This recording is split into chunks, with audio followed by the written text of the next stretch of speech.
웹폼입니다.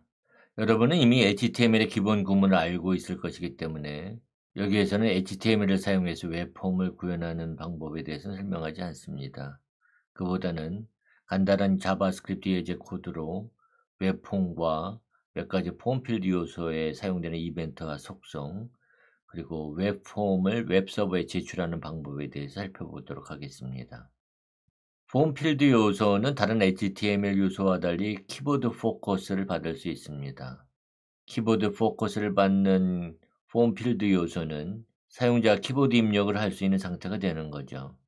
하지만 입력을 받을 수 없는 레이블 태그 필드나 디세이블드 애트리뷰트가 지정된 필드는 포커스를 받을 수 없습니다. 포커스를 받기 위해서는 사용자가 해당 필드를 마우스를 클릭하거나 포커스 메서드를 호출해서 해당 필드가 포커스를 받을 수 있게 할 수 있습니다. 필드가 포커스를 받을 때는 포커스 이벤트가 발생합니다. 이처럼 하나의 필드가 포커스를 받으면 기존에 포커스를 갖고 있던 필드는 포커스를 잃게 됩니다. 포커스를 강제로 잃게 하고 싶다면 블러 메서드를 사용할 수 있습니다. 그리고 필드가 포커스를 잃으면 블러 이벤트가 발생합니다. 여기 HTML에서 폼 태그에 여기에 타입 애트리뷰트가 텍스트이고 id가 name인 input 태그가 있습니다. 먼저 웹페이지가 로드될 때 이 name 필드에 포커스를 주도록 하겠습니다. 그래서 스크립트 태그 안에서 let name equal document.query selector 해서 샵 name id가 name인 태그를 지리해서 name.focus 메서드를 호출합니다. 그리고 로드하면 이처럼 이 name 필드가 포커스를 받게 되는 거죠. 그래서 곧장 사용자는 이 폼 필드 요소에 키보드 입력을 할 수가 있게 됩니다. 이처럼 필드가 포커스를 받을 때는 포커스 이벤트가 발생하죠. 그래서 포커스 메서드를 호출하기 전에 name.add event listener 해서 포커스 이벤트에 대한 이벤트 핸들러 코드를 작성하도록 하죠. 그래서 여기서는 그냥 console.log에서 포커스를 받음 이란 텍스트를 콘솔에 출력하도록 하겠습니다. 네임 필드가 포커스를 받는 동시에 네임 필드에 포커스 이벤트 핸들러가 호출돼서 포커스를 받음이라고 하는 텍스트를 콘솔에 출력하고 있죠. 이번에는 필드가 포커스를 잃으면 블러 이벤트가 발생합니다. 그래서 name.add event listener 해서 블러 이벤트에 대해서 이벤트 핸들러를 추가하도록 하겠습니다. 그래서 포커스를 잃음 라고 하는 텍스트를 콘솔에 출력하도록 하죠. 페이지 세로 고침을 하면은 지금 이 네임 필드가 포커스를 받고 있다가 다른 컨트롤을 클릭해서 포커스를 잃으면 블러 이벤트 핸들러가 호출돼서 포커스를 잃음이라고 하는 텍스트를 콘솔에 출력하게 됩니다. 또한 블러 메서드를 호출해도 포커스를 잃게 되죠. 그래서 새로 고침하게 되면 처음에 포커스를 받았다가 그 다음에 블러 메서드가 호출돼서 포커스를 잃게 됩니다. 텍스트 필드의 입력값이 변경될 때마다 input 이벤트가 발생합니다. 이번에는 이걸 주석 처리를 해주고요. name 필드에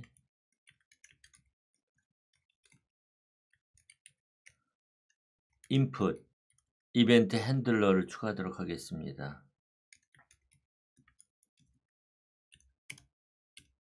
여기에서는 name 필드를 입력할 때마다 name 필드의 텍스트의 길이가 id 애트리뷰트가 namelen인 스팬 태그에 표시되도록 해보겠습니다. 그래서 name.add event listener 해서 input 이벤트가 발생할 때마다 이벤트 핸들러를 작성하는데요. 우선 id가 namelen인 태그를 선택하도록 하죠. let namelen equal document.query selector 해서 샵 namelen이라고 하는 태그를 선택하도록 하겠습니다. 그리고 namelen의 텍스트 컨텐트 속성에 지금 이벤트가 발생한 대상 객체의 값의 길이를 구해서 그 값을 출력하는 거죠. 그래서 새로 고침하고 여기에 안녕하세요 만나서 반갑습니다 이렇게 입력할 때마다 텍스트의 길이를 출력하는 거죠. 체인지 이벤트도 있습니다. 체인지 이벤트는 텍스트 필드에 입력값이 변경되고 포커스를 잃을 때 그때 체인지 이벤트가 발생합니다. 그러니까 앞에서 인풋 이벤트는 텍스트 필드의 입력값이 변경될 때마다 인풋 이벤트가 발생하지만 체인지 이벤트는 입력값이 변경될 때는 이벤트가 발생하지 않다가 포커스를 잃을 때 그때 이벤트가 발생하는 거죠. 그래서 이번에는 여기에 id가 이메일인 필드에 change 이벤트 핸들러를 추가하고 change 이벤트가 발생했을 때 id가 이메일렌인 스팸 태그에 이메일 필드의 텍스트의 길이를 표시하도록 하겠습니다. 그래서 먼저 id가 이메일인 태그를 선택하도록 하죠. let email equal document.query selector 해서 샵 이메일 해주고요. 그 다음에 email.add event listener 해서 이번에는 change 이벤트에 대해서 이벤트 핸들러를 추가하겠습니다. 여기에서 id가 이메일렌인 스팸 태그를 선택하도록 하죠. 그래서 이메일렌 document query selector 샵 이메일렌 해주고요. 이메일렌 text 컨텐트 equal 지금 이벤트가 발생한 대상 객체의 value의 length를 저장해서 표시하도록 하겠습니다. 새로 고침을 하고요. 이가 이메일이니까 김1@gmail.com 입력할 때는 체인지 이벤트가 발생하지 않죠. 그리고 포커스를 떠났을 때 그래서 네임 필드로 포커스를 이동시켰을 때 이처럼 체인지 이벤트가 발생을 해서 이메일 필드에 텍스트의 길이를 표시하고 있습니다. 좀 더 세밀하게 키보드 입력을 제어하고 싶다면 키다운, 키프레스, 키업 이벤트를 활용할 수 있습니다. 키보드의 키를 눌렀다가 놓을 때 제일 먼저 키다운 이벤트가 발생하고요. 그 다음에 키프레스, 그 다음에 키업 이벤트가 차례대로 발생하게 됩니다. 참고로 한글을 입력할 때는 키프레스 이벤트는 발생하지 않습니다. 그래서 이번에는 이걸 다 주석 처리를 해주고요. name.add event listener 해서 키다운 이벤트에 대한 이벤트 핸들러를 작성하기로 하죠. 여기서 콘솔 로그해서 키다운이라고 하는 텍스트를 출력하도록 하겠습니다. 그리고 얘를 복사해서 키프레스 이벤트에 대해서 이벤트 핸들러를 추가하고요. 키프레스 그 다음에 키업 이벤트에 대해서도 이벤트 핸들러를 추가하도록 하겠습니다. 그리고 페이지 새로 고침하고 영어로 A를 입력을 할 때 이처럼 키다운, 키프레스, 키업 이벤트가 차례로 발생합니다. 그런데 한글로 가를 입력하게 되면 이처럼 키프레스 이벤트가 발생하지 않습니다. 그래서 이번에는 여기 텍스트 에리어 필드에 사용자가 F4 키를 누를 때 사용자가 선택한 텍스트를 네임 필드의 값으로 변경시키는 코드를 한번 작성해 보도록 하겠습니다. 그래서 얘도 주석 처리를 해 주시고요. 먼저 텍스트 에어리어 태그를 선택하도록 하겠습니다. let text area equal document.query selector 해서 텍스트 에어리어를 선택하도록 하죠. 그 다음에 텍스트 에어리어에 add event listener를 추가하는데 키다운 이벤트가 발생할 때 이벤트 해서 이벤트 핸들러 추가해서 if 이벤트의 코드가 F4라면 먼저 let from equal text area dot selection start를 from으로 주고요. 그 다음에 let to equal text area에 selection end를 to로 주고요. 다음에 text area value에는 text area value에 슬라이스 해서 0에서부터 from까지를 잘라내고요. 그 다음에 이 중간에는 name 필드에 있는 값으로 대체를 하는 거죠. 그래서 name.value로 대체를 하고 플러스 다시 text area.value 슬라이스 해서 마지막까지를 추가합니다. 그리고 text area selection start를 위치를 from 하고 name.value에 length 길이를 주고요.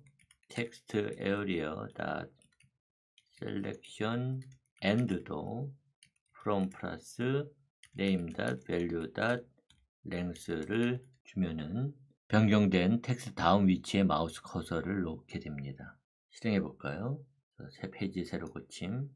그래서 변경된 텍스트 이렇게 해주고요. 그 다음에 여기에 텍스트 에리어에 사용자가 F4 키를 누르면 여기서부터 여기까지 네임 필드의 텍스트로 대체됩니다.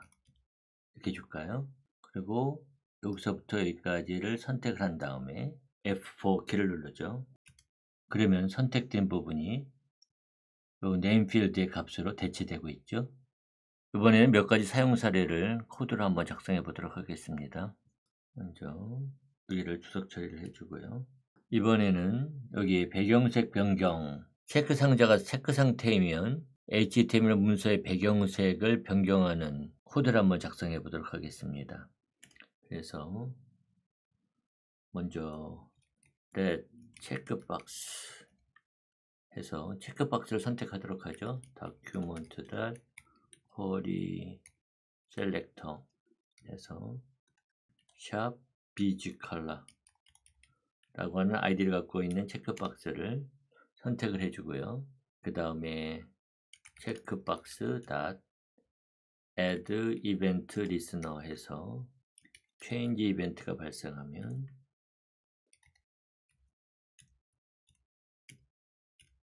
document.body에 스타일 속성에 background color 애트리뷰트를 변경시키는데요. 체크박스에 체크드 상태가 true이면 라이트 블루 색상으로 배경색을 변경하고요. 그렇지 않으면 배경색을 원래 상태대로 하겠습니다. 페이지 새로 고침을 하고요. 이게 배경색이 변경이 되면은 지금처럼 라이트 블루가 되고 다시 체크 상태가 false이면 원 상태가 되는 거죠. 이번에는 여기에 지정되어 있는 옵션 단추의 색으로 HTML 문서의 배경색을 변경하는 코드를 한번 작성해 보도록 하겠습니다. 그래서 이번에도 이 코드를 주석 처리해 주고요. 그래서 먼저 네임 애트리뷰트 컬러인 모든 태그를 선택하도록 하죠. 그래서 options equal document.query selector all 해서 네임 애트리뷰트가 컬러인 선택을 해요. 그래서 for let option of options 그래서 옵션에 add event listener에서 change 이벤트에 대해서 이벤트 핸들러를 다 추가하도록 하겠습니다. 이 이벤트 핸들러에서는 document.body.style 속성에 background 컬러에 option.value 값을 넣어서 지정하도록 하겠습니다. 다시 페이지 서류 고침하고 오렌지 버튼을 클릭하게 되면 오렌지 색상이 나오고요. 연초록이면 연초록, 연파랑이면 연파랑 색상으로 바뀌고 있죠. 이제 주석 처리해 주시고요. 다음에는 셀렉트 태그에 선택된 옵션에 좋아하는 음악을 여기에 있는 p 태그에 출력하는 그런 코드를 한번 작성해 보도록 하겠습니다. 그래서 먼저 메시지 p 태그를 선택하도록 하죠. let message equal document query selector 그래서 p 태그를 선택을 하고요. 그 다음에 select 태그를 선택하겠습니다. let select equal document query selector에서 select 태그를 선택하도록 하겠습니다. 그 다음에 이 select 태그에 add event listener 메소드를 호출해서 change 이벤트가 발생했을 때 옵션 태그에 선택된 좋아하는 음악을 메시지 p 태그에 출력해 보도록 하죠.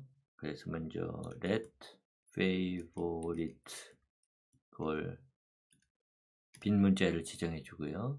for let option of select options 옵션 컬렉션에서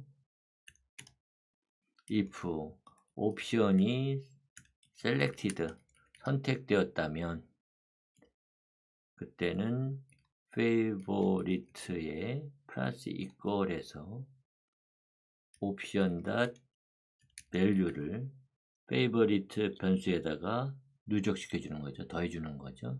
그 다음에 메시지 텍스트 컨텐트에다가 좋아하는 음악 가지고 플러스 favorite 해서 출력해 보도록 하겠습니다. 페이지 새로 고침하고요. 여기에서 제가 클래식, 팝, 로크 이렇게 여러 개 선택했을 때 이게 메시지 p 태그에 선택된 좋아하는 음악들이 출력이 되고 있죠. 이번엔 여기에 타입 애트리뷰트가 파일인 input 태그가 있습니다. 그래서 이 input 태그가 제공해주는 파일 선택 단추를 클릭해서 선택한 파일을 출력하는 코드를 한번 작성해 보도록 하겠습니다. 그래서 이번에는 여기를 주석 처리해 주시고요. 타입 애트리뷰트가 파일인 input 태그를 선택하도록 하겠습니다. 그래서 let input equal document.query selector 해서 input 태그인데 타입 애트리뷰트가 파일인 거를 선택하도록 하죠. 그래서 input add event listener change 이벤트에 대해서 이벤트 핸들러를 추가하고요. 이벤트 핸들러에서 if input files의 length가 0보다 크다면 즉 파일이 선택되어 있다면 이런 의미가 돼요. 그러면 let file equal input.files 0번째 거를 선택해서 파일을 가져온 다음에 그것을 message.text 컨텐트에다가 선택된 파일 $file.name 파일명을 표시하고요. 그 다음에 파일 유형은 file.type이 있으면 그걸 출력하고 그렇지 않으면 알 수 없음 이렇게 이 텍스트를 출력하도록 하겠습니다. 이제 페이지 새로 고침하고 파일을 선택하기로 하죠. 그래서 여기에 image.jpg 파일을 선택했습니다. 그리고 열기 버튼을 클릭하게 되면 여기가 잘못됐네요. G 이렇게 되겠죠. 다시 파일 선택하고 image.jpg를 선택하면 여기에 선택된 파일은 image.jpg고 파일 유형은 image.jpg이다 라고 출력하고 있죠.